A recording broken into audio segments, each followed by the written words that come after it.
Аузу биллахи минеш-шайтанир-раджим. Бисмиллахир-рахманир-рахим. Мейримдүү жана ырайымдуу Аллах Тааланын аты менен баштайм. Улуу Аллах Таалага чексиз мактоолор, анын элчиси пайгамбарыбыз Мухаммад Мустафа саллаллаху алейхи ва салламга Аллахтын салам салаваттары болсун. Урматтуу мусулман бир туугандар, биз сиздер менен араб тили боюнча тартылып жаткан 22-чи видео сабагыбызды баштайбыз. 22-чи видео сабагыбыздын темасы араб тилиндеги келер чак.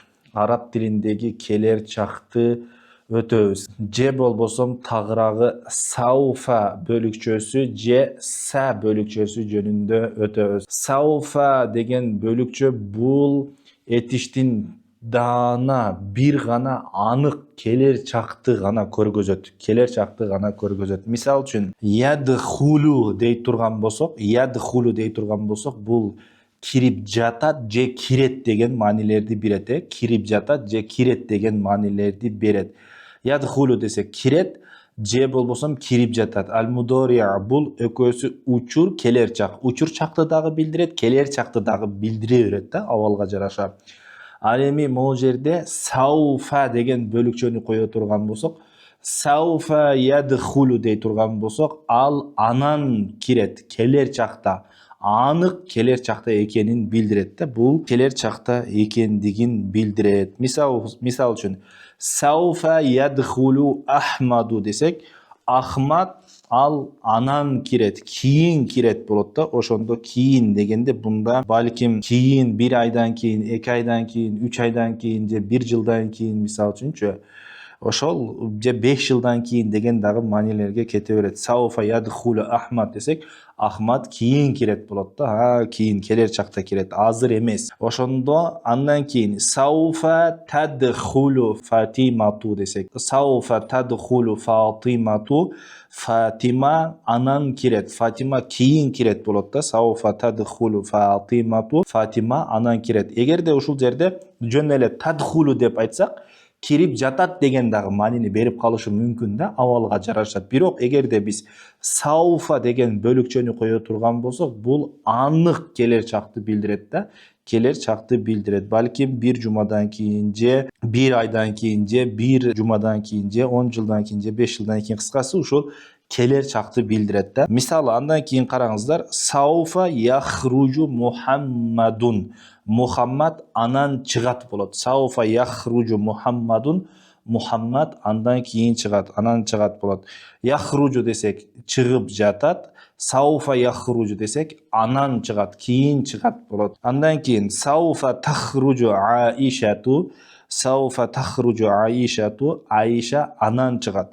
Тахруджу Аишату, Аиша чыгып жатат болот. Тахруджу десек чыгып жатат же чыгат. Аишату десек Аиша чыгып жатат же сауфа дей турган болсок, анда кийин чыгат болот да. Бул даана кийин чыга тургандыгын билдирет. Андан кийин же болбосо биз экинчиси айтканбыз са дегенде. Са деген приставка бул этишке уланып жазылат. Этишке уланып жазылат. Мисал үчүн язхабу десек кетет же кетип жатат болот. Эми саязхабу деп кошуп айтабыз да бул жерде. Саязхабу десек ал кийин кетет. Саязхабу Зайдун, Зайд кийин кетет болот. Саязхабу Зайдун, Зайд кийин кетет болот. Эми кийинкисинде сатазхабу Зайнабу, Зайнаб кийин кетет. Сатазхабу Зайнабу, Зайнаб кийин кетет болот. Андан кийин демек бунда кошуп айтабыз да. Сауфа яржиу Муса, сауфа яржиу Муса. Муса анан кайтат. Сауфа яржиу Муса, Муса анан кайтат, кийин кайтат. Сауфа таржиу Хадижату, сауфа таржиу Хадижату, Хадижа анан кайтат болот. Хадижа анан кайтат. Андан кийин сауфа ла яжлису Алиюн, Али кийин отурбайт. Сауфа ла яжлису Алиюн, Али кийин отурбайт. Сауфа ла таджлису Марияму, Мариям кийин отурбайт деп болот да. Ошондо кийин деген маанини билдирет келер чакта. Бул жерде караңыздар, сауфа деген мүчө Saufa деген бөлікче бул оң маани менен дагы колдоно берет жана терс маани менен дагы колдоно берет. Мисал үчүн сауфа ядхулу деп айтабыз, ал анан кирет. Же болбосо мисал үчүн хуа сауфа ядхулу десек, ал анан кирет. Эми ал анан кирбейт деп ла менен дагы айта беребиз. Хуа сауфа ла ядхулу, ал анан кирбейт. Хуа сауфа ла ядхулу, ал анан кирбейт болот. Эми ушул жерде са деген бөлүкчөнү, приставканы бул этишке жалмашып келет, этишке жабышат. Бул бир гана оң мааниде колдонулат, терс мааниде колдонулбайт. Мисал үчүн саядхулу деп айтабыз. Саядхулу, са ла ядхулу деп айтпайбыз да. Са ла ядхулу деген болбойт. Бир гана са приставкасы бул бир гана оң мааниде колдонулат. Урматтуу бир туугандар, мына ушуга көңүл буруңуздар. Урматтуу достор, бир кичине жарнамалык мүнөттөргө кезек берсеңиздер, эгерде сиздер орус тилин үйрөнүүнү каалаган болсоңуздар же англис тилин үйрөнүүнү каалаган болсоңуздар, бизде англис тили жана орус тили китептери дагы бар. Буларды алып сонун ыкма менен үйрөнсөңүздөр болот. Орус тили 4 бөлүктөн турат. Биринчиси бул өткөн чак, учур чак, келер чак, совершенный вид, несовершенный вид. Кепилдик берип айтам, бул китепте сиздер билбеген көптөгөн темалар бар. Ал эми экинчи китеп, экинчи бөлүгү болсо, бул орус тилиндеги падеждерди үйрөтөт, сөздөрдүн окончанияларын үйрөтөт. Кандай окончания койсо кандай болот. Жана ошондой эле татал сүйлөмдөр дагы бар. Үчүнчү китеп болсо, достор, үчүнчү китеп бул сөз байлыкты үйрөтөт. Словарный запас деп коет. Орусча мына ошол сөздөрдү, биздин сөз байлыгыбызды байытуу жолдорун үйрөтөт. Бул көбүнчөсү разговорный, сүйлөшүү, баарлашуу темалары көп бул темада. Жана ошондой эле 4-үнчү бөлүгү фонетика, бул кичинекей эле китеп. Бул фонетика сиздерге орус тилиндеги сөздөрдүн окулушун үйрөтөт. Ал эми англис тили китебине кезек берсек, англис тили китеби болсо, бул сиздерге англис тилиндеги сөздөрдүн окулуштарын дагы үйрөтөт, фонетикасы дагы бар, жана ошондой эле грамматикасы дагы бар. Англис тили болгону бир эле китеп, бирок ичинде 2 тема бар, фонетика жана грамматикасы бар, урматтуу достор. Эгерде китеп алууну кааласаңыздар, экрандагы телефон номерлерге байланышсаңыздар болот. 709 28 75 71 709 28 75 71. Эми андан кийин караңыздар. Сауфа ядхулу Ахмаду фил байти. Сауфа ядхулу Ахмаду фил байти. Ахмад кийин үйгө кирет. Сауфа ядхулу Ахмаду фил байти. Ахмад кийин үйгө кирет. Бул даана, анык келер чакты. Бул азыр эмес, бул келер чак. Эмнеге дегенде бул жерде сауфа бөлүкчөсү бар. Келер чакты көргөзөт ал. Андан кийин экинчи сүйлөмдө сауфа тадхулу Фатимату фил мадрасати. Фатима медресеге кийин кирет болот. Фатима медресеге кийин кирет болот. Бул дагы даана келер чак. Андан кийин сауфа яхруджу Мухаммадун минал фасли. Сауфа яхруджу Мухаммадун минал фасли. Мухаммад класстан кийин чыгат болот. Мухаммад класстан кийин чыгат. Бул жерде дагы бул даана анык келер чак, себеби бул жерде сауфа бар. Бул учур чак эмес, бул бир гана келер чак болот. Андан кийинки сүйлөмгө маани бериңиздер. Сауфа тахруджу Аишату минал мактабати. Аиша китепканадан кийин чыгат. Сауфа тахруджу Аишату минал мактабати. Аиша китепканадан чыгат болот.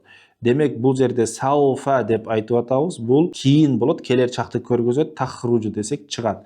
Бул дагы анык келер чак. Андан кийин мисалы мына саязхабу Зайдун иля суqi. Саязхабу Зайдун иля суqi. Зайд базарга барат болот.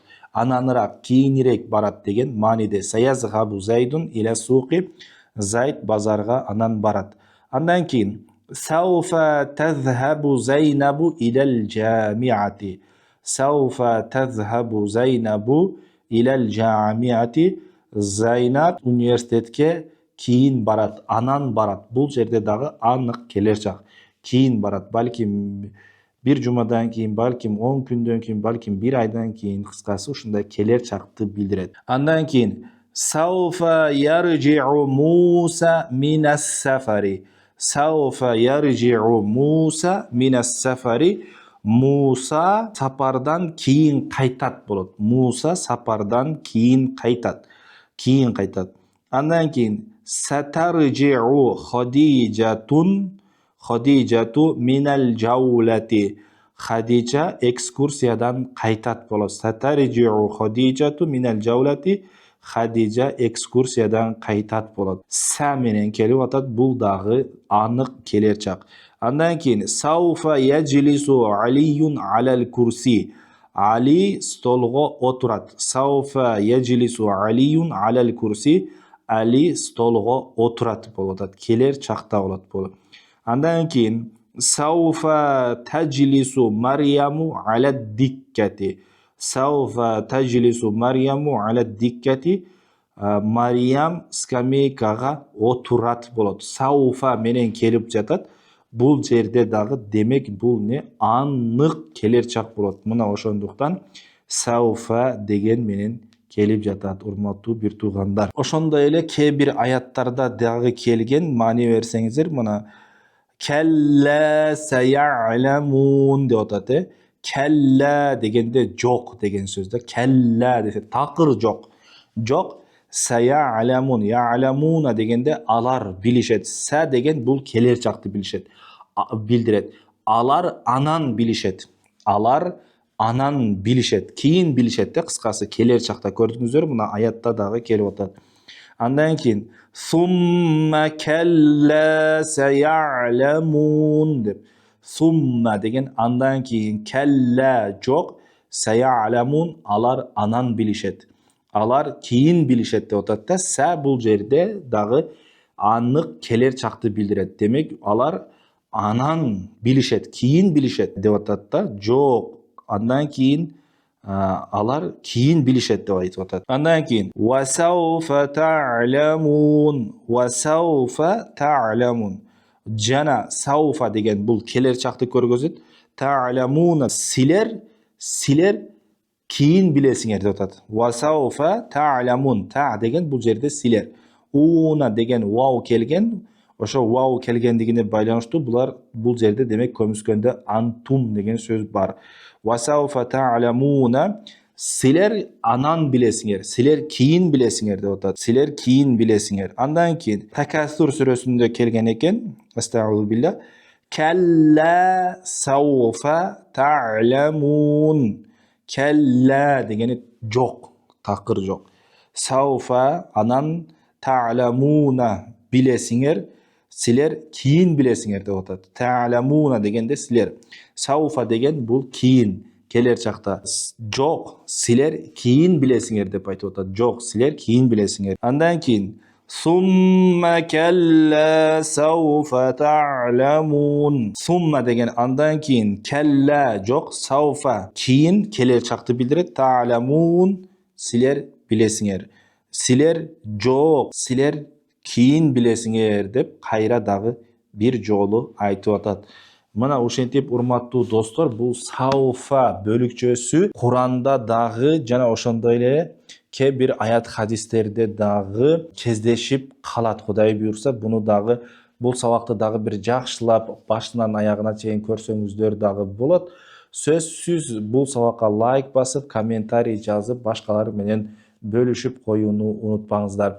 Эгерде сиздер араб тилин мындан да жакшы өздөштүрүүнү кааласаңыздар, жеңил үйрөнүүнү кааласаңыздар, Ашур Али уулу Маулян устаздын китебин сөзсүз алыңыздар.